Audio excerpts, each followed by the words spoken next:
Welcome to Happily Holistic. I'm Amy Lee Mercury, and I'm a medical intuitive with 20 years of experience. I've written 15 books on health and wellness. If you've had a medical intuitive session with me, you know that the thoughts and emotions within you, what has been passed down from your ancestors, and everything that surrounds you can impact your well-being. In this podcast, we touch on my favorite ways for you to improve your health and feel more joy. We dive deeply into everything health and wellness with a big dash of spirituality and a sprinkle of business. We spotlight the uplifting and the positive and share the secret ways top wellness authors and celebrities get inspired, stay healthy, and enjoy this beautiful life. I can't wait to get happily holistic with you today. Hello. Welcome to Happily Holistic. I'm so excited to be here today with my dear friend Laura Day. Hi, Laura. Hey. Laura is a prolific author of 6 books. Her first book, Practical Intuition, is still a runaway bestseller. Another of her books that I love is The Circle. And Laura's a business psychic, among other things. And one of the things that Laura offers to all of us is her practical intuition boot camp and training, which I'm really excited to hear about. So let's then, Laura, with my first question for you, which I think we would all love to hear about, is how did you get started in the intuitive world? What was like your origin story? So I'm 61 years old. So intuition when I was young was very different. There wasn't really even a name for it. So in 1981, I was a math and science nerd, and I was 22 years old or 21 years old. And I saw a TV show on one of the nerd science channels about different universities that were experimenting with these extended capacities of the human mind. That was the name for consciousness back then. And I called them up because I watched this and I thought, well, doesn't everyone do this? Like, doesn't everyone know they can do this? So I called them up and I said, I can do what you're talking about.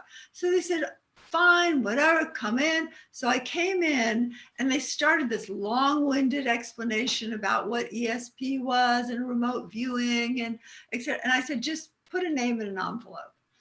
And that was basically the first experiment they did. And I ended up really being tested because people would, different studies would say, well, can you use your mind to see what will happen, or to go through a patient's body, or to see a location based on coordinates? And I'd say, well, I don't know, but I'll try, because I had no pony in the race. I didn't even have a name for this. Right. The agreement was that it would remain anonymous, but they televised without my permission one of the experiments. So at 22, I had this instant following for something I didn't even have a name for yet. Wow. And because I didn't come through the esoteric or through spirituality, at that point, I really realized where I felt the safest was working on new drugs, working with business, working with things that were very grounded, that you could prove or disprove.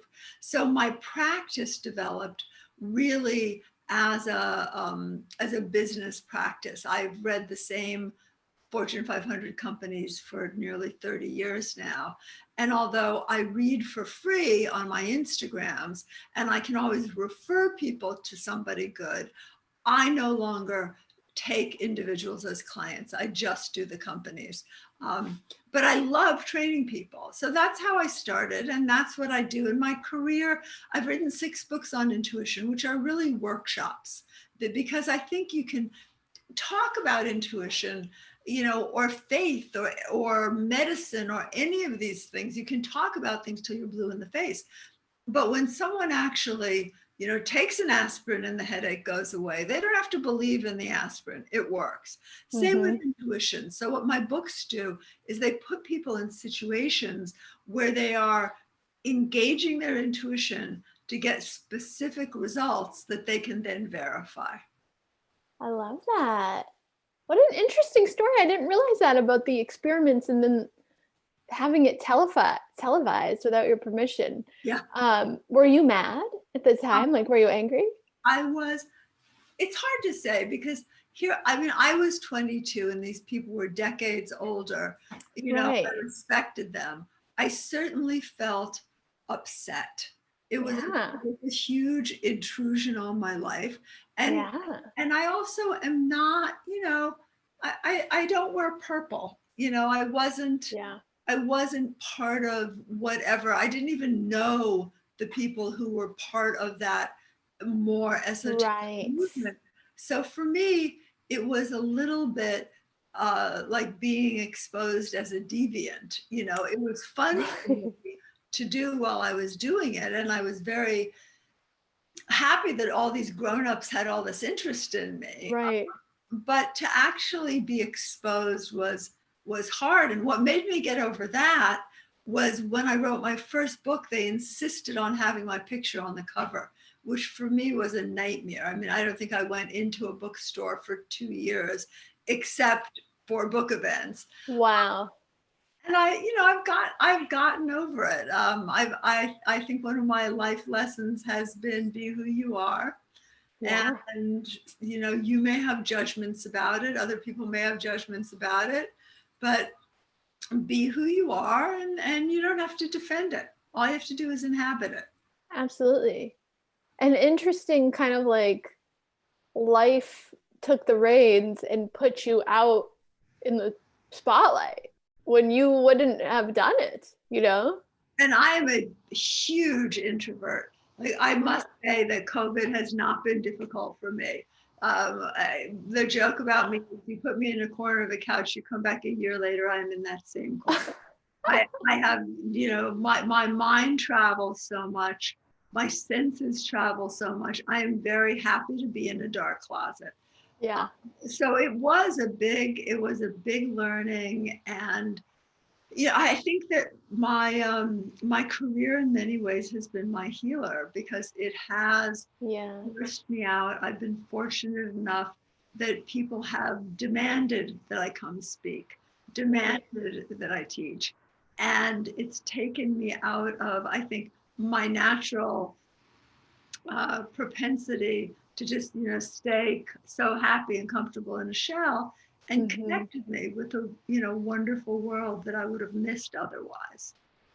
For sure, in community, because I think I know for me as a medical intuitive, what we do is a little bit different, but one of the many gifts of it is the community that we do end up having of all these people who participate in our work, right? Including each other, by the way. Yeah. Oh no, I always laugh. My first 5 readings every morning are all my intuitive friends. Yes. Because we trust the process. We've had evidence that it works, that it gives clear guidance. Yes. We get involved in each other's projects and each other's being. So my first 5 readings are always other intuitives. For sure. Yeah. I have my friend Deganny, who's been on the podcast. We always do our trades because we're very aligned with one another. It's fun. So I know you have your boot camp where you're teaching intuition. Would you tell us more about that? I'd love to hear, about, I know you're results based, which is kind of fun, like the results and what people, how, your approach and then what that brings forward for people as they kind of enter into that process with you. So I do, my teaching is divided kind of into 2 camps. Most of my teaching is free, online, Zoom, Instagram, Facebook Live, real workshops, and they're all. Boot camp is pretty much the only workshop that I do traditionally. Yeah. And boot camp is an interesting group. It's never more than 50 people. And you have to prepare for it. So there's reading and practice to do. And boot camp is after you've done that reading and practice, throwing yourself in to a couple full days and then many months after of working with healers and intuitives in an evidence-based way. And what I mean by evidence-based is you think you want to have telepathy with someone, but you look for the proof that it's happened or the proof that it hasn't. You do mediumship, but it needs to have evidence that it has occurred. Same with remote viewing. So I train people both to work as intuitives and healers for any community, but mostly for a business community, also because I think it's a better way to make a living. You don't feel right charging a human what is fine to charge a business because the business is making a lot of money off your projection. But it's a training, and what's wonderful is I've been doing boot camp for almost 40 years, and those groups stay together. They become each other's intuitives, each other's students, each other's accountants, each other's doctors. They really stick together as a community, because in learning intuition as a group, what you do realize is separateness is an illusion. And they no longer have that illusion. They can't hold that illusion within their group, of course, because they've been, reading each other in that way. So really, it's an experiential training. And I remain involved in my boot camps forever, because I don't see private clients. So the people from my boot camps become the people I refer clients to when they reach out to me. And it's not a certification in the sense that you say, oh, you've taken boot camp, you're now an expert. I give a certificate of attendance. Sometimes people after a weekend are ready for referrals. And sometimes people need a couple years of practice. So it's not something, like your Reiki certification that automatically confers on you something. I'm very involved with my groups. I read them whether they want me to read them or not. And I'm involved in their lives whether they want me involved in it or not. These are the people to whom, in a sense, I'm leaving my career. I'm entrusting the people who reach out to me. But it's a wonderful group, and I stay very involved, and they're just so supportive and helpful also to me. I mean, this is my, after nearly 40 years, this is my community. So that's boot camp. There's plenty for free also available always, where people can train. And on IG Live at Laura Day Intuit, people are exchanging readings all the time. Some of these people may be people who've been professional psychics for 30 years, and some are novices, but they're amazing. And sometimes the novices are pretty knock your boots off as well. And we do a lot of healing, because it's very hard to heal yourself. You avoid what you avoid, and you have your blind spots where your blind spots are, and you don't see past them. Whereas when another energy comes in and moves things around, they're not in your old framework. They're outside of it.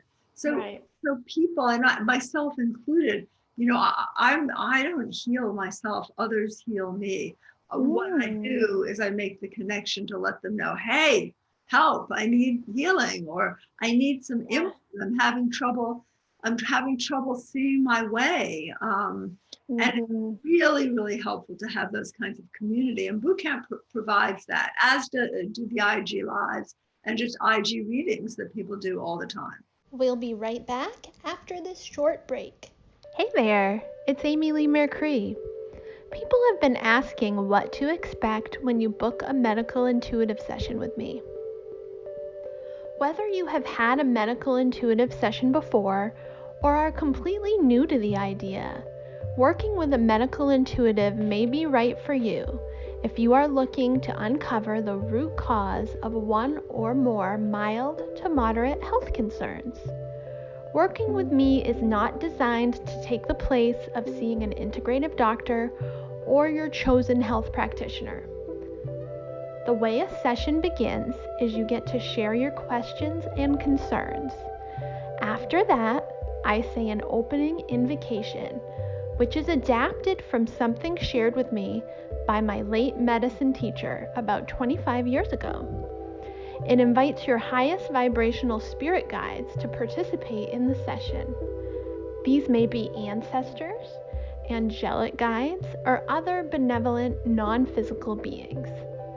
After the invocation, I let you know which guides want to talk with you and what they have to say. We address your questions and concerns and find resolutions and answers. If there are health issues, we find the root causes of the issues.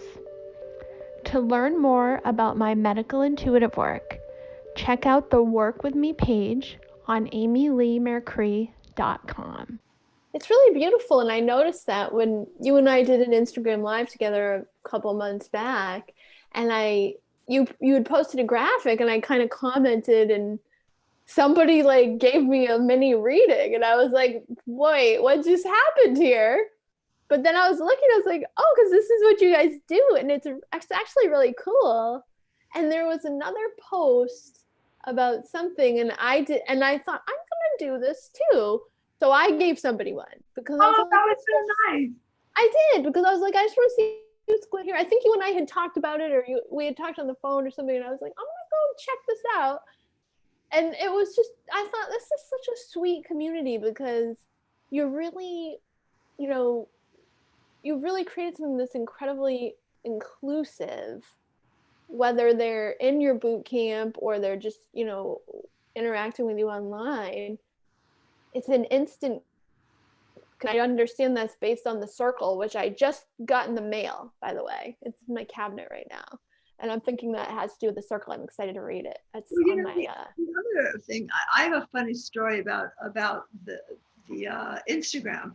Yeah. And Facebook. When the pandemic started, I put away a couple $1,000s, and I sent out in a newsletter that anyone who needed anything to just let me know, and I'd send it to them. Yeah. And my husband, who's more traditional, said, don't do that. You're going to be overwhelmed with requests. And I said, well, then I'll deal with it. Aww. I was not overwhelmed with requests. Right. Overwhelmed with offers. So many people said, oh, let me donate to this, which I didn't need. Yes. I still haven't spent everything I set aside. Yes. A lot of people said, oh, I live in the zip code of the woman who needs the medicine delivered. Exactly. I'm out anyway, let me drop it off. Like, there was so much generosity, and I really got evidence of what I know, which is that they're a self-selecting group of very giving people. Yes. Which doesn't mean, listen, yes. We all have our warts. We all have the places we're selfish, we're envious, we're angry, we're irritable, we're a gazillion things. We're supposed to be clear as the driven slush. We're not supposed to be pure. There's nothing to work with there. But they're all people. We are all people who are saying, okay, this is who I am now. Right. This is who I don't like so much, who I am now. And I'm working on it. I'm working on it. And that's all you can do, is work on it. And I think the way that we judge ourselves really obscures the reality that most of us, and especially the people on our sites, most of us are really, knockout, generous, fabulous people. My husband had to eat his hat because he was really, no, don't do this. Going to ask for money. Everyone's going to ask for help. That did not happen. Yeah. And the people we got to help, it was inspiring. Exactly. A frontline worker who got in COVID and lived in one of these villages where there's someone at the gate. The gate person wouldn't let the delivery people bring things up to her door. Oh no. So she had no way, and he wouldn't do it either. So she had no way of getting supplies. Oh my gosh. Someone volunteered and brought it up to her, and I ordered them. And another woman who had left an abusive relationship with nothing and needed, a wardrobe to get a job and Yes. stuff for her daughter. And it was real. And Wow. people were so generous. And actually, the last time that happened was Hurricane Sandy, where I had exactly the same experience. Yes. Yes. I love that the way our communities do come together. And I agree about self-selecting with my shamanism groups over 20 plus years. They are the perfect groups for each other every time. It always amazes me because you put it out and who will sign up, who will participate, who will really be, who's going to no show. Sometimes people no show, right? Occasionally, but the perfect groups come together. And often And the ones who start out difficult are the best ones. Often the difficult ones, they add the most energy. Yes, exactly. And the generosity with this pandemic, I agree. In my community where I live, just among, what's been happening here, just the generosity has been really beautiful to see. And I think in many ways that's the reality of human nature. Is the majority of people care and want to help, right? Part of the problem is that we are born caring.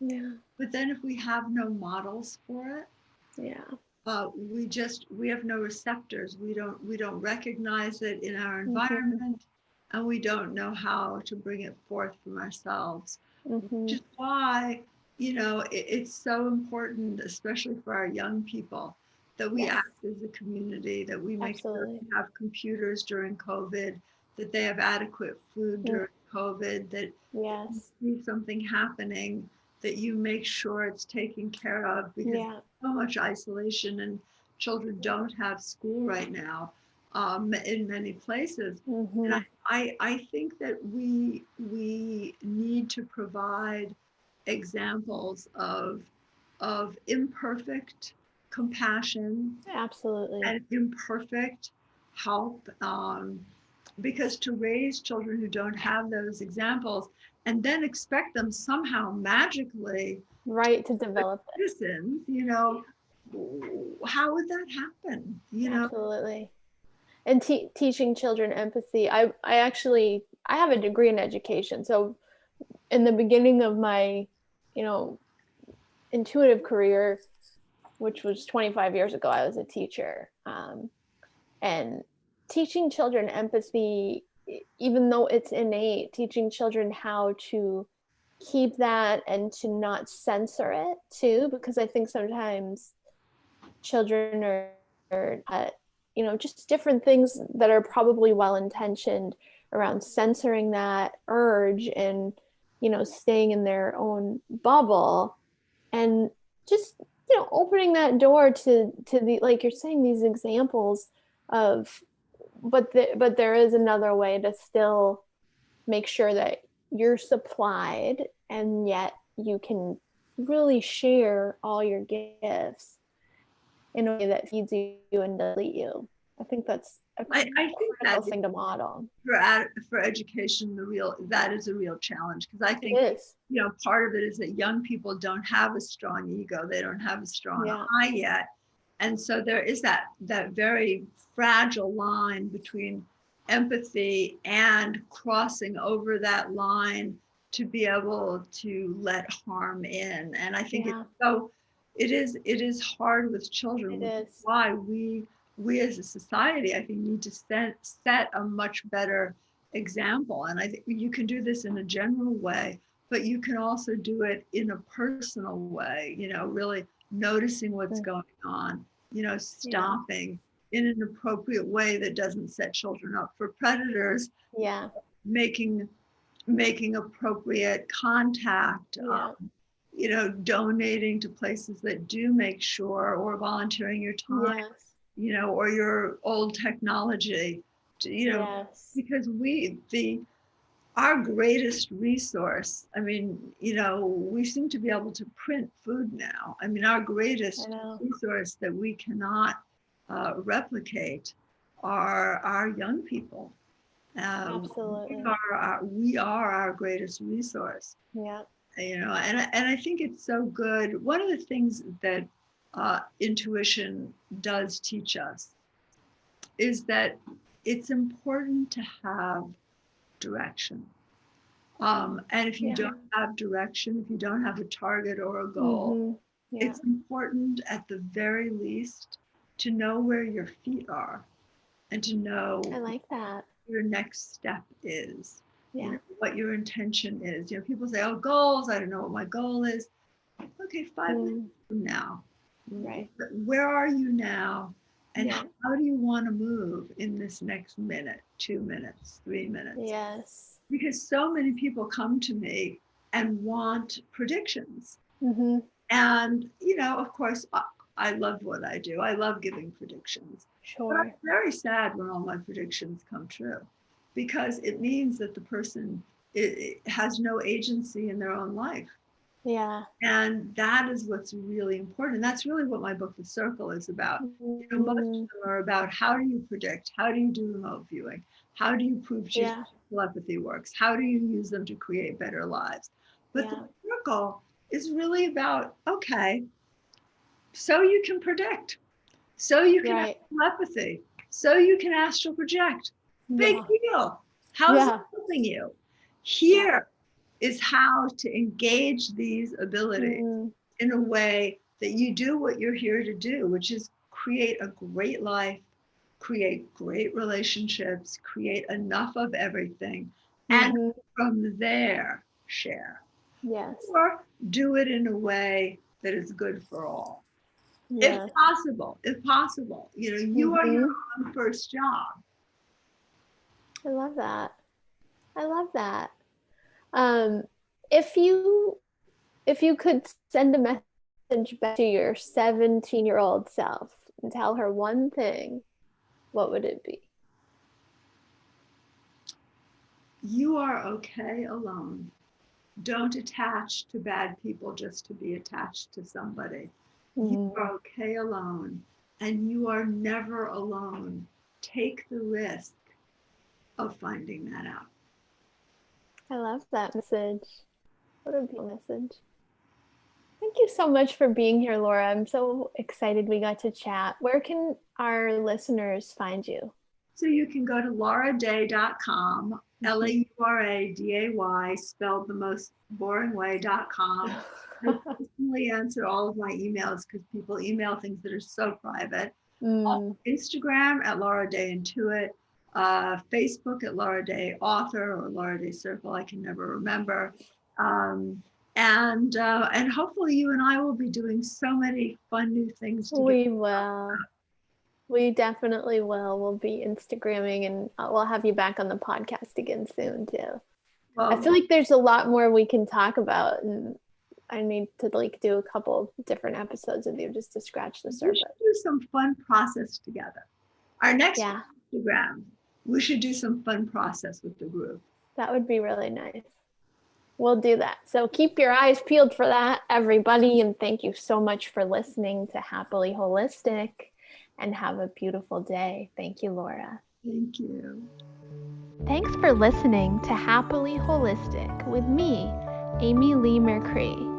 You can find out more about the show on amyleemercury.com on the podcast page. Please stop by your favorite social platform and leave me a comment.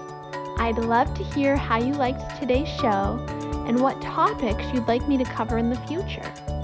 Come find me on Instagram and Facebook at amyleemercury.com. If you would like to see what a medical intuitive session with me is all about, hop on over to the Work With Me page on amyleemercury.com. Until next time, stay happily holistic.